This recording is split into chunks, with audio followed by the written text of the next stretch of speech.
Greetings, everyone. Dr. Brian Scott with you. This is another Insight to the End Times podcast. We are excited to be coming to you today. We're looking at where we are on God's timetable as we approach the end of the age. Why do I say that? Well, we're getting so close to the end of life on this earth as we know it. We are about to head into the tribulation period on this earth where God pours out his wrath on the earth for a 7-year period. We have studied this in great detail in previous podcasts. If you go to our insighttotheendtimes.com website, you will be able to find some of the previous podcasts. In fact, today we are recording episode number 496. So we have been sharing a lot of word with you. Also, we're sharing a lot of events from the world that are occurring to point things out. Remember, Jesus said in Matthew 24, one of the signs of the end will be great deception.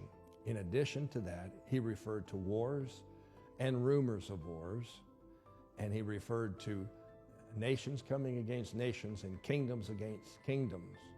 And here we are in October 2023. We're just concluding the second week of a major war from the Gaza Strip terrorist group Hamas against the nation of Israel. And it's intensifying and getting stronger and stronger with other nations looking at getting involved. We are in the very last of the last days according to Jesus Christ. Now we're in Ezekiel chapter 38. Why are we there? Because the red horse is the second seal in Revelation chapter 6. It's a war horse. It brings war to the earth. And we're seeing war everywhere. But this particular war that we're referring to is Ezekiel 38. It's an invasion of nations coming against Israel, as prophesied by the prophet Ezekiel. In verses 3, 5, and 6 in Ezekiel 38, here's what it says. Thus says the Lord God, I am against you, O Gog, the prince of Rosh, Meshech, and Tubal. Yesterday, we studied this. And this Gog is the leader of the lands of Russia. And the lands referred to as Rosh, Meshech, and Tubal are the lands settled by one of Noah's grandsons from Genesis chapter 10. And they settled lands according to the historians that are today part of Russia and the Soviet Union. We go on in this verse, or in this chapter, with verse 5. It refers to some more countries getting involved. Persia, Ethiopia, and Libya are with them. All of them are coming with shield and helmet. Now, when Ezekiel prophesied this 2,500 years ago, or 2,600 years ago, the weapons were much different than they are today. But the point is, they refer to all these weapons in this protective armor, and we just have to extrapolate that into today's tanks and drones and missiles and rockets and so on. And the nation of Persia, that represents the lands of Iran and Iraq. Wow. The nation of Ethiopia, of course, is in Africa. And the nation of Libya is on the north coast, or the north side of Africa, bordering on the Mediterranean Sea. Now, these nations are very easily identified, and we know that they have been in a league together against Israel for as many years as we can remember.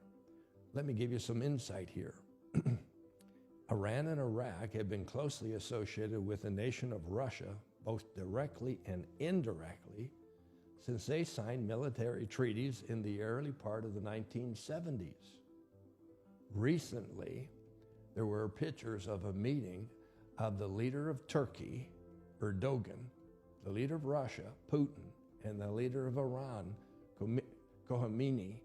I probably said that incorrectly, but they were gathered together to discuss who knows what. I would suggest to you they were discussing how they work together, how they trade, share all kinds of weapons and essential, fuel and so on and so forth. Now, We know that Iraq has been trying to put together nuclear capabilities for some time. They were sanctioned. The sanctions have been recently lessened by the current administration in the U.S., so we have them on the verge of coming up with nuclear capabilities even to this day. Ethiopia kind of slips under the horizon here, but they've been under communist control since the Marxist takeover that occurred in November of 1977. That may be news to you. And while we are focused everywhere else, especially on the Jerusalem and Egyptian leader coming together, some years ago, there was a meeting of Anwar Sadat from Egypt and Menachem Begin from Israel, which was occurring in Israel, in Jerusalem, at the parliament buildings. While this was occurring, Russia essentially invaded Ethiopia. In verse 9, it says they're coming like a storm. And let me give you some information on this before we run out of time today. But Russia moved 3 combined armies and all equipment from their Black Sea bases into Ethiopia in a 10-hour period. They flew all of this in, violating the airspace of 5 nations. Protests were made by the 5 nations to the United Nations that their airspace had been invaded by the Russians, but the UN did nothing. And the newspapers and the press, whether it be by print or television or otherwise, nobody said anything. And it didn't come to light until 9 years later. Ethiopia's been under communist control since 1977. So while these meetings in 77 occurred in the government buildings in Jerusalem, Russia took that opportunity to fly down 3 complete combined armies and their equipment. And nobody said anything. Although they protested, the 5 countries, but the UN said nothing. Nobody reported it. Libya, of course, has been a nation under their former leader, Gaddafi, who have been in league with Russia all through this whole time period. So this is nothing new to us whatsoever. Not so ever. Now, I'm likely going to run out of time and have to pick up the rest of this tomorrow, but let me at least give you a start on verse number 6. It says, Gomer and all its troops, and the house of Togarmah from the north and all its troops. Now, the lands of Gomer historically would be comprised of eastern countries in Europe, such as part of Germany, Poland, Hungary, and Czechoslovakia.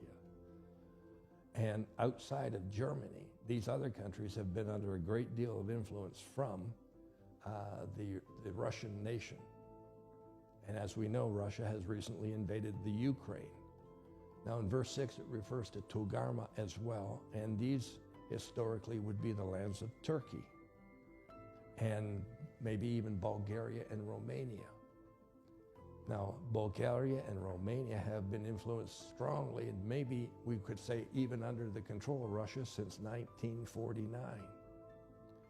And Turkey and Germany have been at odds for some time now over the seat of Satan, a great outdoor stadium platform, which Turkey wants returned to them. So there are lawsuits going on here. And Turkey's working hand in hand with Russia to create the largest military army ever assembled in order to invade Israel. So these countries in Ezekiel 38, the first 6 verses, are all in league together. And this was prophesied 2,600 years ago. And they're all coming together like you've never seen before, in league together, in concert together, and their focus is solely on one country, and that country's Israel. And we're going to continue tomorrow. Call you blessed.